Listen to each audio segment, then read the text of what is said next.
간략하게 먼저 말씀을 드리면 누가복음의 저자는 누가복음의 저자인 누가는 헬라인 유대인이 아니라 이방인 기독교인입니다.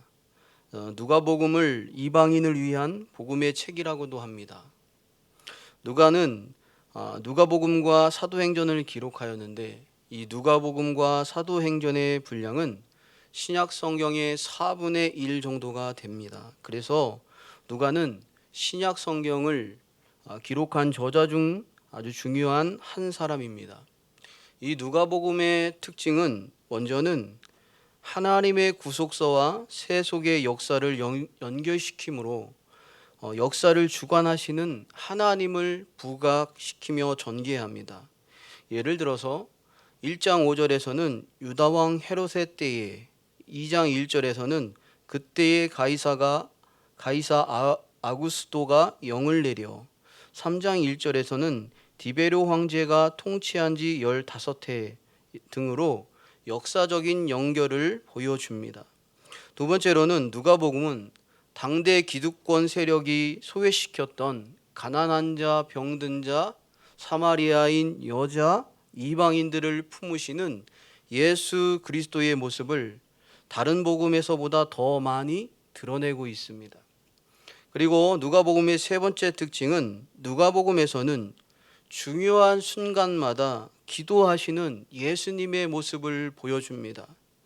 예수님이 누가복음 3장에 보면 예수님이 세례 받으실 때 기도하십니다. 또 누가복음 6장에 보면 12제자를 세우시기도 전에 기도하십니다. 그리고 누가복음 22장에 보면 십자가를 지시기 전에도 겟세마네 동산에서 기도하는 모습을 기록하였습니다. 이렇게 누가복음에서는 예수님께서 중요한 순간마다 기도하시는 모습을 기록해 놓았습니다. 그리고 마지막 네 번째 누가복음의 특징은 성령의 역사를 강조하고 있다는 겁니다.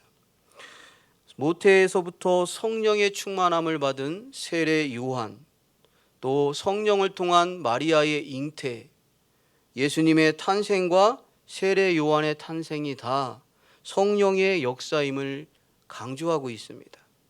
그래서 누가복음의 기록 연대는 주 70년 정도로 보는데요, 정확한 기록 연대는 알 수 없습니다. 오늘 본문으로 돌아와서 1절과 서문인 1절과 4절을 보겠습니다. 우리 중에 이루어진 사실에 대하여 처음부터 목격자와 말씀에 일꾼된 자들이 전하여 준 그대로 내력을 저술하려고 붓을 든 사람이 많은지라. 그 모든 일을 근원부터 자세히 미루어 살핀 나도 데오빌로 각하에게 차례대로 써 보내는 것이 좋은 줄 알았노니 이는 각하가 알고 있는 바를 더 확실하게 하려 함이로다. 누가가 처음에 1절과 4절에서 편지 형식의 모습으로 서문을 기록했습니다. 그런데 1절에 이렇게 얘기합니다. 우리 중에 이루어진 사실에 대해서 말합니다. 즉 누가복음을 기록한 내용이 무엇인가라는 것을 알 수 있는 겁니다. 누가복음에 기록해 놓은 내용이 우리 중에 이루어진 사실이라는 거예요. 그러니까 누가복음에 기록한 누가와 믿음의 사람들에게 이루어진 사실, 이것은 구약 시대에 예언했던 그 사실이 그 말씀 그대로 이루어졌다는 것을 말씀하고 있습니다. 구약의 창세기 3장 15절에 하나님께서 말씀하신 대로 메시아가 오실 것이라고 말씀하셨습니다. 그 예언대로 예수님이 오셨습니다. 그리고 이사야 7장 14절에 예수님이 처녀에 잉태하여 아들을 낳을 것이라 그랬습니다. 그러니까 처녀가 잉태하여 아들을 낳을 것이라고 말하지요. 그 예수님이 말씀 그대로 오셨습니다. 이미 예수님이 오시기 전 2000년부터 또 1000년 전에 예언한 것이, 그리고 800년 전에 예언한 것들이 다 이루어졌다는 겁니다. 우리 중에 이루어진 사실이라는 것은 예수 그리스도의 구원의 복음에 관한 이야기가 누가와 그의 시대의 사람들, 믿는 자들에게 사실이 되었다는 것입니다. 오늘날도 우리에게 이 사실은 존재하고 있지요. 두 번째로 누가복음을 어떻게 기록하였는가를 서문에서 말합니다. 그것은 2절인데요. 처음부터 목격자와 말씀에 일꾼된 자들이 전하여 준 그대로라고 말합니다. 누가복음은 처음부터 말씀의 목격자가 전해준 그 말씀 그대로 기록하였다는 거예요. 말씀을 가감하지 않고 목격자들이 들려주는 메시지 그대로 다 듣고 그가 기록하였다는 것입니다. 그리고 이 누가복음의 기록의 목적이 무엇인가, 그것을 서문에서 말하는데 3절과 4절에 보면 이 서신을 보내는 편지의 모습을 써서 글을 쓰는 주인공이 나오지요. 바로 받는 사람이 데오빌로 각하라고 말합니다. 그러니까 누가복음을 기록한 목적은 데오빌로에게 보내기 위해서 글을 썼다는 거죠. 데오빌로는 로마의 귀족이었습니다. 이방인이었어요. 그래서 데오빌로가 누가의 글을 읽고 예수님을 믿고 구원을 받으라고 하는 의도로 글을 쓴 것이 아닙니다. 데오빌로는 로마의 귀족이면서 이미 예수님을 믿고 있는 사람이었습니다. 그러므로 누가가 데오빌로에게 글을 썼다는 그 목적은 4절에서 명확하게 말하고 있습니다. 이는 각하가 알고 있는 바, 예수 그리스도에 관한 복음의 내용이죠. 더 확실하게 하려 있는 바를 더 확실하게 하려 함이로다. 즉 데오빌로에게 글을 쓴 목적은 구원의 확신을 위해서 보낸 것이라는 겁니다. 하나님을 믿는다고 하지만 구원의 확신을 가지지 못한 사람, 그런 이방인에게 계속 복음을 전하며 구원의 확신을 갖도록 하는 목적으로 쓰여졌다는 거예요. 우리가 구원의 확신을 갖지 못하고 신앙생활하기 쉽습니다. 여러분들 중에서도 구원의 확신이 없다면 우리가 늘 가까이 해야 하는 것이 있습니다. 하나님의 말씀입니다. 하나님의 말씀은 이 성경을 우리가 늘 가까이 하고 주야로 묵상하며 이 말씀을 깊이 깨달아 알려고 읽으며 상고하며 나아갈 때 우리는 그 하나님의 약속과 그 약속대로 이루시는 하나님의 신실하심을 알게 되고 깨닫게 될수록 모든 인생 속에서 섭리하시는 그 크신 하나님의 사랑을 깨닫게 됩니다. 하나님의 사랑을 깨닫게 되면 될수록 우리의 구원의 증거는 더 선명하게 보일 수밖에 없는 겁니다. 그래서 우리는 늘 성경을 가까이 하시고 읽고 깨닫는 것이 매우 중요합니다. 자, 그러면서 5절과 7절에서는 세례 요한의 부모에 대한 소개를 하고 있습니다. 5절과 7절 같이 읽겠습니다. 유다 왕 헤롯 때에 아비야 반열에 제사장 한 사람이 있었으니 이름은 사가랴요 그의 아내는 아론의 자손이니 이름은 엘리사벳이라.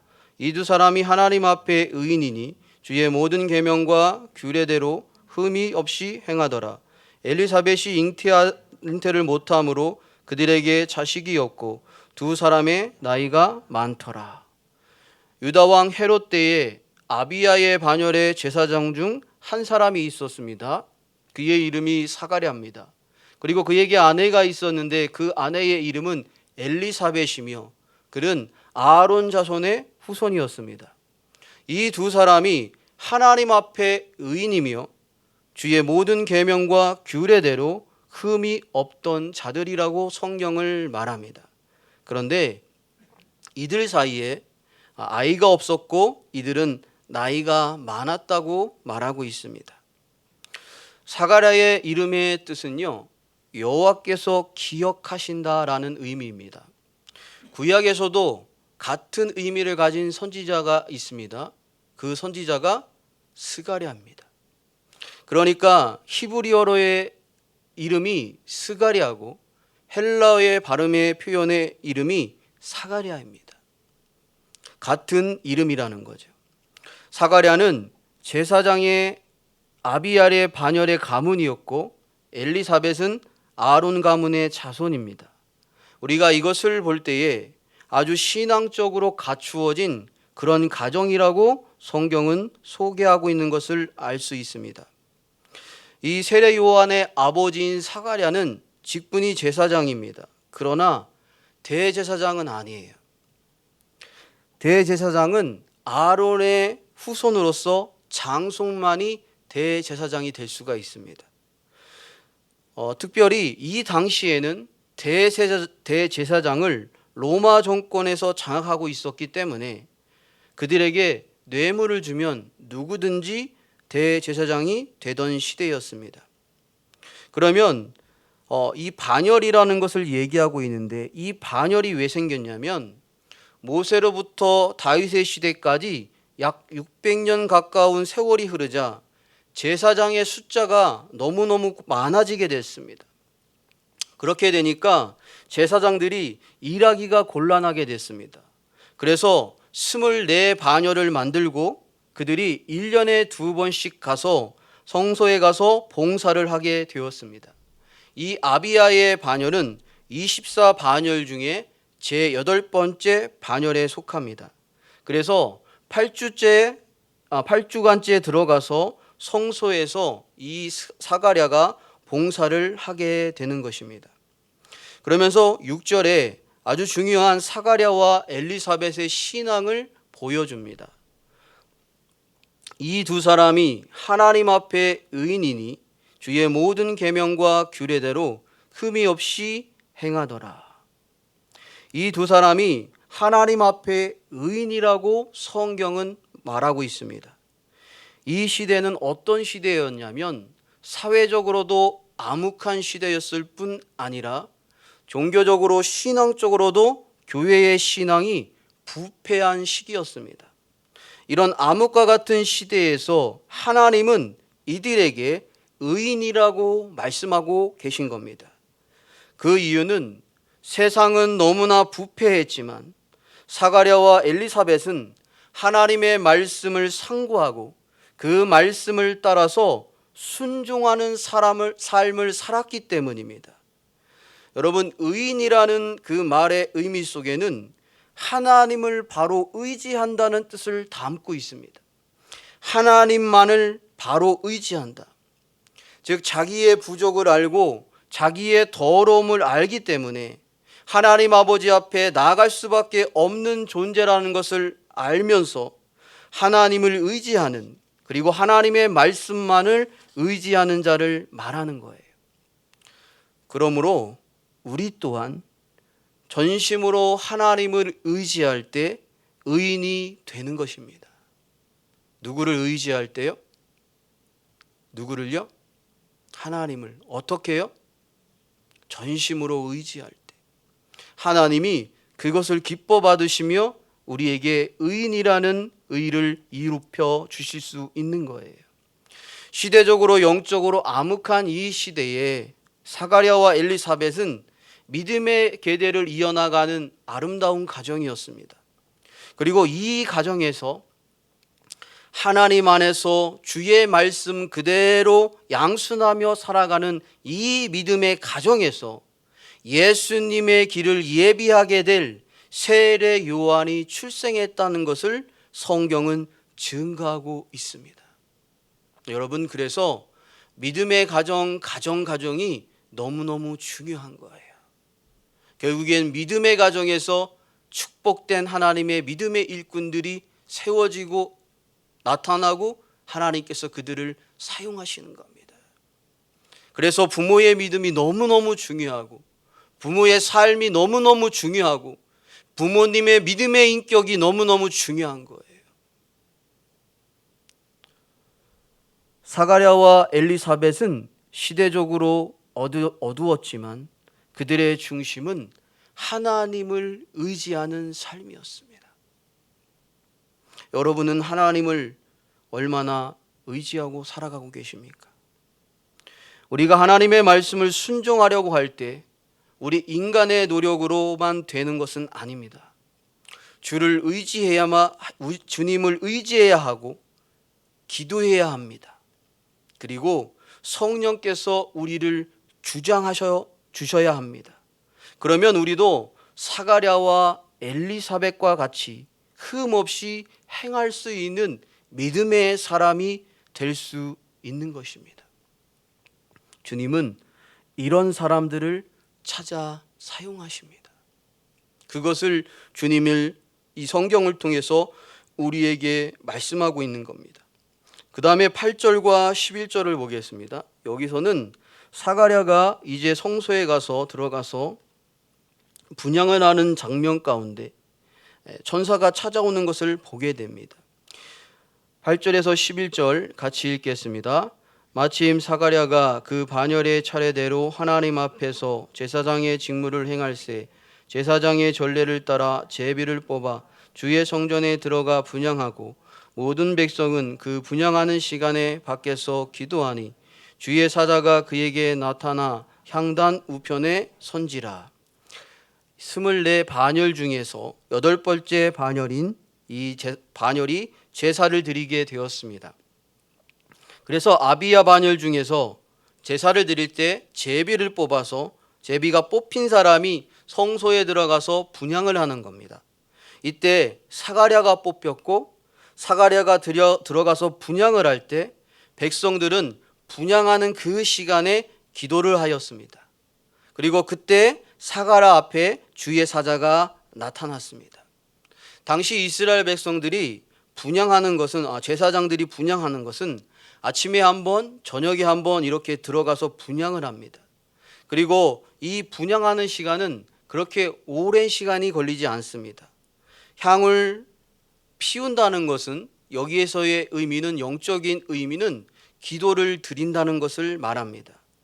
그런데 당시 유대인들은 이 분향의 시간에 맞춰서 기도한 것은 그들은 이 분향의 연기와 함께 하나님께 상달된다고 그들은 여겼기 때문에 이들이 하는 기도가 이 분향의 향기와 함께 하나님께 상달된다고 여겼기 때문에 제사장이 분향하는 그 시간에 같이 기도를 하였습니다. 그래서 사가랴가 분향할 때 백성들은 밖에서 기다리면서 기도하는 것입니다. 제사장이 백성을 대표해서 향을 피우는데 하나님께 기도하는 그 기도가 상달되도록 기도하면서 그들은 기다렸습니다. 사가랴가 기도하고 백성들이 기도할 때 주님의 천사가 찾아왔습니다. 주님은 우리가 기도할 때 반드시 우리 곁에 찾아오십니다. 우리의 눈에 보이지 않아도 우리의 피부로 느껴지지 않아도 우리가 간절히 하나님 아버지 앞에 기도할 때 주님은 우리의 심령 가운데 찾아오시고 그 옆에 계시면서 우리의 기도를 들으시고 받으시는 하나님이신 줄 믿으시기를 원합니다. 그래서 여러분들이 기도할 때 꼭 기억해야 된다는 것은 주님이 기도할 때 나에게 찾아오신다는 거예요. 뭐 할 때 주님이 찾아오신다고요? 기도할 때예요. 주님은 항상 우리와 가까이 하기를 원하십니다. 그런데 사실 하나님을 밀어내고 있는 건 하나님이 아니라 우리 자신 스스로입니다. 진실하고 간절하고 정성이 들인 기도 가운데서는 하나님이 반드시 찾아오시며 들으시는 겁니다.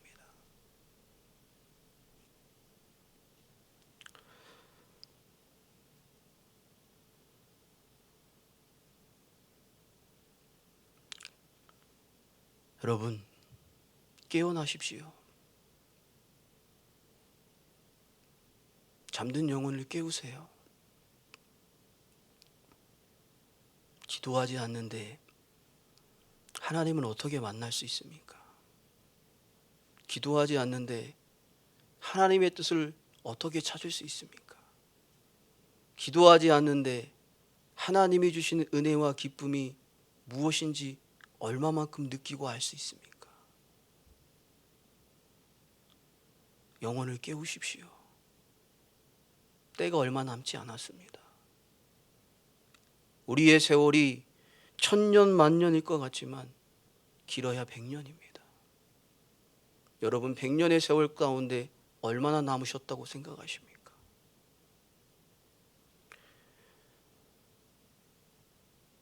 주님은 기도할 때 우리에게 찾아오십니다. 그리고 기뻐하십니다. 그리고 하나님은 기도하는 자를 찾고 계십니다. 이렇게 기도할 때 13절에 이렇게 말합니다. 사가랴여 무서워하지 말라. 너의 간구함이 들린지라. 천사의 말이 너의 간구함이 들린지라 말합니다. 세례 요한의 아버지 사가랴가 하나님께 자식을 달라고 하나님께 기도했다는 것을 알 수 있는 겁니다. 하나님께서 사가랴의 기도를 들었다는 것을 말씀해 주고 있습니다. 우리가 하나님께 간절히 기도했는데도 주님이 응답하시지 않는다면 그것은 더 좋은 것을 주시기 위해서입니다. 더 좋은 것을. 하나님은 사가랴의 기도에 더디 응답하시면서 믿음으로 충만한 귀한 아들을 선물로 주셨습니다. 그리고 그 아들을 하나님의 주권으로 귀하게 사용하셨습니다. 기도하는 자에게 하나님의 은혜와 복도 오는 겁니다. 그러므로 여러분 포기하지 마시고 기도하시기를 원합니다. 아멘. 포기하지 마시고 기도하십시오. 13절과 17절에서는 세례 요한의 출생을 말하고 있습니다. 우리 13절과 17절 같이 읽겠습니다. 천사가 그에게 이르되 사가랴여 무서워하지 말라. 너의 간구함이 들린지라. 내 아내 엘리사벳이 내게 아들을 낳아 주리니 그 이름을 요한이라 하라. 너도 기뻐하고 즐거워할 것이요 많은 사람도 그의 태어남을 기뻐하리니 이는 그가 주 앞에 큰 자가 되며 포도주나 독한 술을 마시지 아니하며 모태로부터 성령의 충만함을 받아 이스라엘 자손을 주 곧 그들의 하나님께로 많이 돌아오게 하겠음이라. 그가 또 엘리야의 심령과 능력으로 주 앞에 먼저 와서 아버지의 마음을 자식에게 거스르는 자를 의인의 슬기에 돌아오게 하고 주를 위하여 세운 백성을 준비하리라. 천사가 너희에게 아들이 태어날 것이니 그 이름을 요한이라 하라고 말해 주었습니다. 이 요한의 태어남이 사가랴에게도 기쁘고 많은 사람들도 기뻐할 것이다 라고 말합니다.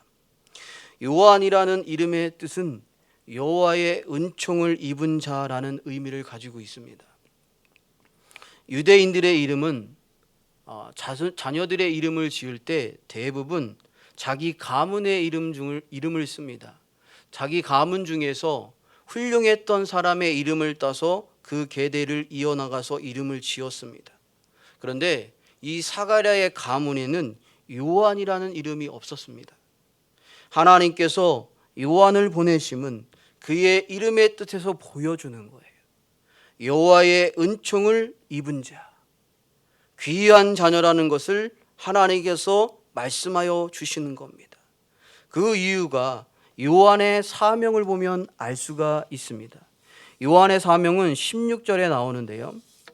이스라엘 자손을 주 곧 그들의 하나님께로 많이 돌아오게 하겠습니다. 17절 말씀 하반절에 보면 주를 위하여 세운 백성을 준비하리라. 세례 요한의 위대한 사명이 있습니다. 마태복음 3장 1절에서 3절에 보면 세례 요한의 사명을 말하고 있습니다. 뒤에 보이시나요? 제가 읽겠습니다.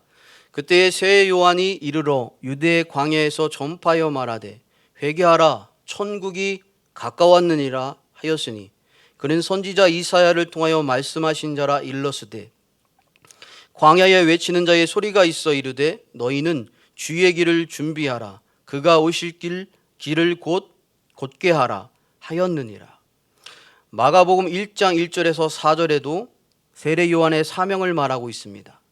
하나님의 아들 예수 그리스도의 복음의 시작이라.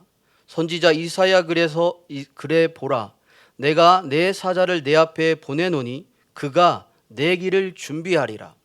광야에 외치는 자의 소리가 있어 이르되 너희는 주의 길을 준비하라. 그의 오실 길을 곧게 하라. 기록된 것과 같이 세례 요한이 광야에 이르러 죄 사함을 받게 하는 회개의 세례를 전파하니. 누가복음 3장 3절에서 6절도 있습니다.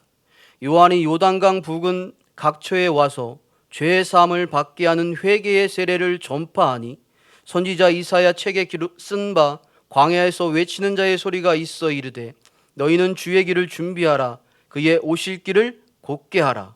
모든 골짜기가 메워지고 모든 산과 작은 산이 낮아지고 굽은 것이 곧아지고 험한 길이 평탄하여질 것이요 모든 육체가 하나님의 구원하심을 보리라 함과 같으니라. 마지막으로 요한복음 1장 19절에서 23절에 말합니다. 유대인들이 예루살렘에서 제사장들과 레위인들을 요한에게 보내어 내가 누구냐 물을 때 요한의 증언이 이러하니라. 요한이 드러내어 말하고 숨기지 아니하니 드러내어 하는 말이 나는 그리스도가 아니라 한데 또 묻되 그러면 누구냐? 내가 엘리야냐? 이르되 나는 아니라. 또 묻되 내가 그 선지자냐? 대답하되 아니라. 또 말하되 누구냐? 우리를 보낸 이들에게 대답하게 하라. 너는 내게 대하여 무엇이라 하느냐? 이르되 나는 선지자 이사야의 말과 같이 주의 길을 곧게 하라고 광야에서 외치는 자의 소리로다 하니라. 아멘. 세례 요한의 사명은 주님의 길을 예비하는 겁니다. 그리고 많은 사람들을 회개하여 주님에게로 돌아오게 하는 것이 세례 요한의 사명입니다. 주님이 이 일을 위해서 태중에서부터 하나님의 주권적인 선택으로 세례 요한을 선택하여 주신 겁니다. 그래서 세례 요한은 광야에 외치는 소리라고 말합니다. 광야에 외치는 소리는 하나님의 백성들이 듣든지 아니 듣든지 그들을 향해서 하나님의 심정과 마음을 품고 하나님의 복음을, 하나님의 마음과 심령을 순수한 말씀 그대로 전하는 자의 사명이 광야에 외치는 소리입니다. 하나님이 이것을 위해서 세례 요한에게 사명의 길을 부여하시고 부르시고 계신 겁니다. 그래서 15절에 이렇게 얘기하죠. 이는 그가 주 앞에 큰 자가 되며. 사람들이 왜 많이 기뻐할 이유가 여기에 있는 겁니다. 하나님께서 하나님의 사명을 감당하기 위해서, 주님의 길을 예비하기 위해서, 많은 사람들을 하나님께로 돌아오기 위해서 주님께서 친히 사용하는 자이기 때문에 그가 큰 자인 거예요. 주님으로부터 사명을 받은 자라는 겁니다. 그 다음에 사명을 받은 세례 요한에게 하나님은 두 가지의 능력을 부어하십니다. 첫 번째로는 15절이에요. 모태로부터 성령의 충만함을 받아. 태중에 있을 때부터 세례 요한은 성령의 충만함을 입었다고 성경은 말합니다. 이 성령의 은혜는 인간의 노력으로 되는 것이 아니라 하나님의 절대적인 주권에 의해서 부어지는 겁니다. 뿐만 아니라 하나님의 일을 하기 위해서는 하나님의 능력이 반드시 필요하다는 것을 말씀하고 있는 거예요. 하나님의 일은 하나님의 능력으로 가능하다. 그 능력은 성령의 충만함으로부터 부어지는 거라는 겁니다.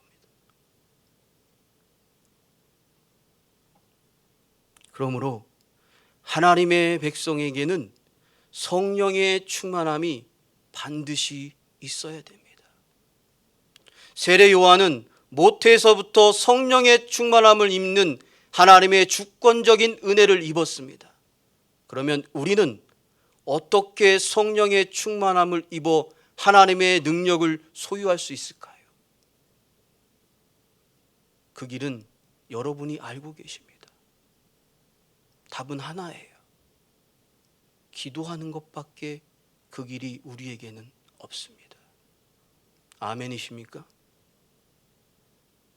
기도해야 성령의 충만함의 능력을 입는 거예요.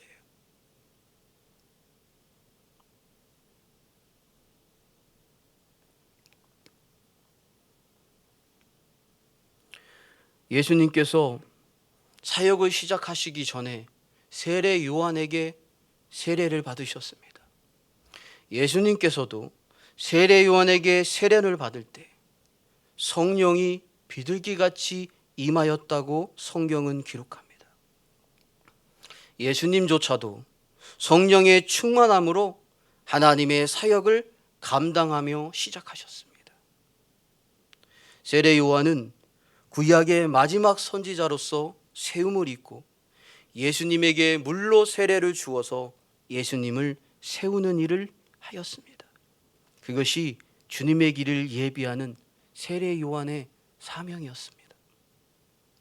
세례 요한이 모태로부터 성령 충만하여 이스라엘 사람들을 그리고 하나님의 백성을 회개하고 주님께로 돌아오도록 하는 일을 하였습니다. 그래서 세례 요한을 엘리야의 심정을 가졌다고 말한 것입니다.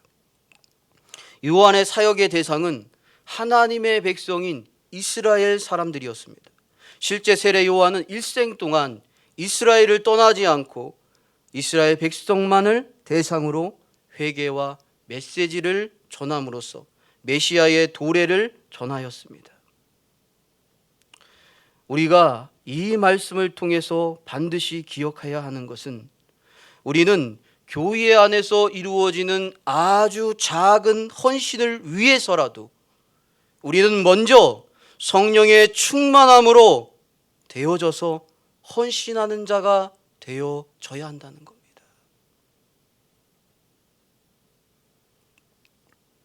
하나님의 성령의 충만함을 입어서 하나님의 일을 하는 자와 인간의 수단과 방법과 계산을 통해서 마음 없이 하는 자의 순종의 헌신의 역사는 반드시 결과가 다를 것입니다. 두 번째로 세례 요한의 사명을 감당하기 위해서 하나님이 주신 능력은 17절입니다. 그가 또 엘리야의 심령과 능력으로 주 앞에 먼저 와서 아버지의 마음을 자식에게 거스르는 자를 의인의 슬기에 돌아오게 하고 말합니다. 엘리야의 심령이라는 것은 엘리야에게 임한 하나님의 감동을 말합니다. 그러므로 세례 요한은 엘리야에게 임한 하나님의 감동과 능력을 가진 자라는 거예요. 또 엘리야의 심령이라는 말 속에는 엘리야의 심정을 말합니다. 그 심정은 다음과 같은 거예요. 아버지의 마음을 자식에게 거스르는 자를 의인의 슬기에 돌아오게 하고 주를 위하여 세운 백성을 준비하리라. 이 마음이 엘리야의 심정입니다. 이것이 조금 이해가 안 가시는데요. 말라기 4장 5절과 6절을 보겠습니다.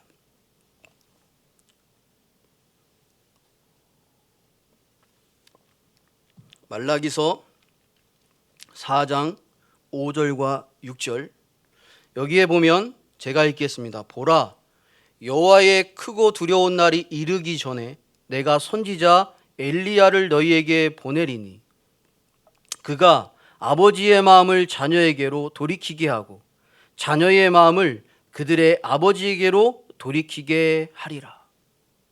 엘리야의 심정이라는 것은 아버지의 마음을 자녀에게로 돌이키고 자녀의 마음을 그들의 아버지에게로 돌이키게 하는 것이 엘리야의 심정입니다. 요한은 이 심령으로 하나님을 떠나서 살던 자들이 하나님께 돌아오는 그 사명의 일을 감당하였습니다.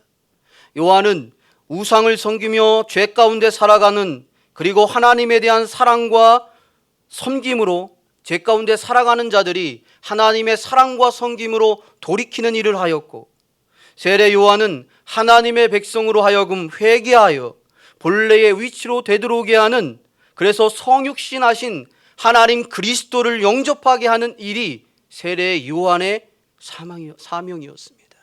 그런데 이 일을 할 때 아버지의 마음을 자녀에게, 자녀의 마음을 아버지에게 돌이키게 하는 하나님 아버지의 마음을 품어 나가며 주님이 주신 능력으로 일을 한 자가 세례 요한이라는 거예요. 하나님의 감동으로 아버지의 마음을 자녀들에게 전해주고 자녀들의 마음이 아버지에게로 향하는 사명을 하는 일, 이것이 요한의 사명이었습니다. 하나님을 감당하기 위해서 하나님 아버지의 마음을 품어야 하며 그분의 능력으로 충만하기를 우리가 구해야 합니다. 저는 특별히 이 부분을 볼 때 목회자인 저에게 이 세례 요한의 성령의 충만함과 엘리야의 심령과 능력, 아버지의 마음을 품는 것은 반드시 가져야 된다고 생각이 됩니다. 그러나 목회자뿐만 아니라 하나님을 믿는 자녀라면 동일하게 성령의 충만함과 아버지의 마음을 품고 하나님의 능력으로 일을 하는 것은 당연한 거예요.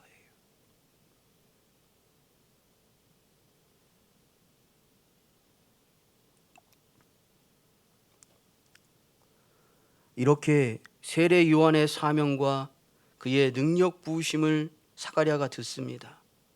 그런데 18절에서 25절에 보면 사가랴가 그것을 믿지 않지요. 내가 그것을 어떻게 알겠느냐? 내가 늙고 아내도 나이가 많다고 말합니다. 그러자 천사가 증거를 보여주죠. 너가 이제부터는 말을 못할 거야. 하나님의 뜻대로 능히 아들이 잉태하여 태어나게 되면 그때 너가 말을 하게 될 거라는 징조로 보여줍니다. 그리고 사가랴가 집에 돌아오고 5달이 지나니까 엘리사벳이 하나님의 언약의 말씀대로 잉태하였습니다. 당시에 아내가 결혼해서 아이를 갖지 못하는 것은 여자에게 굉장한 수치였습니다. 그 수치를 하나님의 언약의 말씀대로 이루어 보여주셨습니다. 그 수치를 하나님께서 드러나지 않도록 가리워 주셨습니다. 그래서 말씀을 마치겠습니다. 하나님께서 택하신 자에게 하나님은 그의 마음과 능력을 주시기를 원하십니다. 그 목적은 아직도 하나님의 사랑을 모르는 자들에게 주님의 심정으로 복음을 전하여 돌아오게 하는 일을 감당하게 하기 위해서입니다. 사실 저는 개인적으로 세례 요한이 부럽습니다. 그는 모태서부터 성령의 충만함을 입은 것이 부럽고 엘리야의 심정과 능력을 받은 것이 부럽습니다. 그래서 하나님 아버지와 더 깊은 친밀함을 누리며 주님의 마음으로 주님의 능력으로 주님의 일을 감당하며 나아갈 때 그는 살아서 역사하시는 주님을 경험하며 많은 영혼들을 주님께 들어오게 하는 그 일에 쓰임받고 있다는 그 자체가 저에게는 너무나도 부러운 것입니다. 여러분, 분명한 것은 우리 각자에게 주님이 부르신 사명이 있다는 거예요. 하나님께서 사가랴를 선택한 것도 하나님의 선택적인 주권이십니다. 사가랴에게 낳은 세례 요한을 하나님이 사용하시고 성령의 충만함과 능력을 부어주신 것도 하나님의 주권적인 선택입니다. 우리는 분명히 하나님이 주신 사명이 있습니다.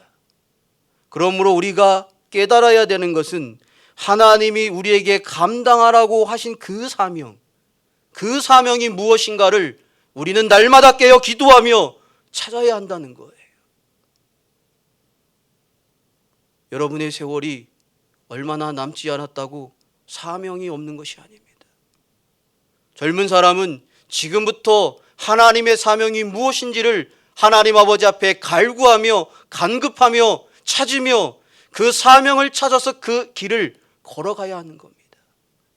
우리는 그냥 왔다 그냥 지는 드레픈 꽃과 같은 인생길이 아니라는 겁니다.